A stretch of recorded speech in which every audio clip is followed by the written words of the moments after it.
are in the process of being imitated by the Marine Corps and others. The regular Army, for example, is experimenting with new and elite units that partially depend on the SF model. SF simply cannot go on as before. Like a corporation, it has to continually innovate and improve, or risk being overtaken by copycats. In this context, a book about SF training serves two purposes. First, it educates a public that, while closer to its military than are the citizenry of Canada and Europe, is still too distant given the need for healthy civil-military relations. Second, it provides a basis for discussion, as military leaders seek to answer thorny questions about how SF must change in the coming years. Ultimately, change and adaptation rest on a knowledge of training. There isn't one military future confronting the United States, but several contradictory ones. Just as Afghanistan saw a merger of 19th century warfare and 21st century close air support, the next few decades will see a blending of the most basic rudimentary techniques of counterinsurgency and unconventional warfare, in which language skills could trump technology, with the use of heavy bombers and other conventional assets. Amid this use of varied tactics, one thing is clear: business will be booming for SF. And to rise to the challenge, the Green Beret training will have to constantly evolve and be tweaked. Here's a book that can help start the process. Robert D. Kaplan is a national correspondent for the Atlantic Monthly and the author of 11 books, including Imperial Grunts, The American Military on the Ground.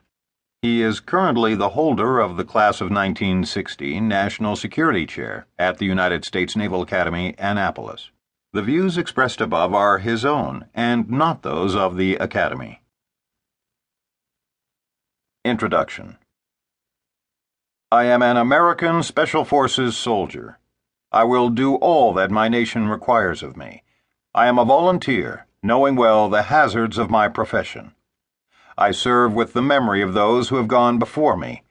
I pledge to uphold the honor and integrity of their legacy in all I am, in all I do. I am a warrior. I will teach and fight whenever and wherever my nation requires. I will strive always to excel in every art and artifice of war. I know that I will be called upon to perform tasks in isolation, far from familiar faces and voices. With the help and guidance of my faith, I will conquer my fears and succeed. I will keep my mind and body clean, alert, and strong.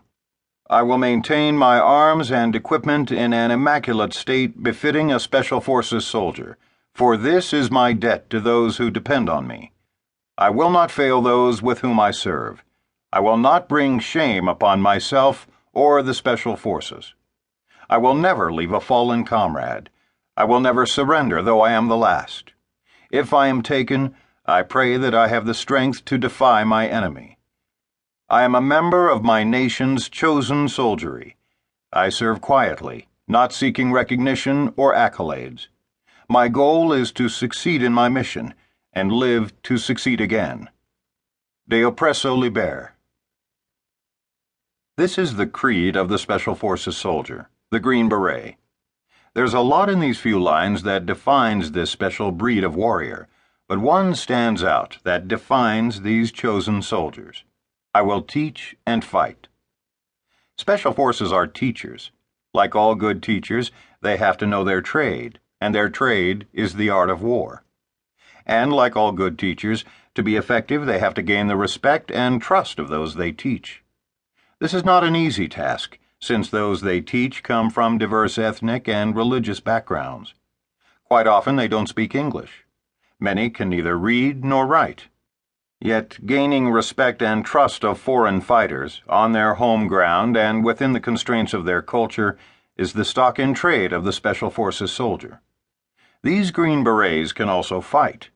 They've been engaged in every conflict of military action, declared or otherwise, since their formal inception in 1952.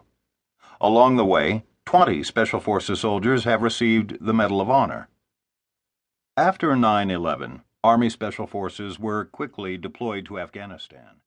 There they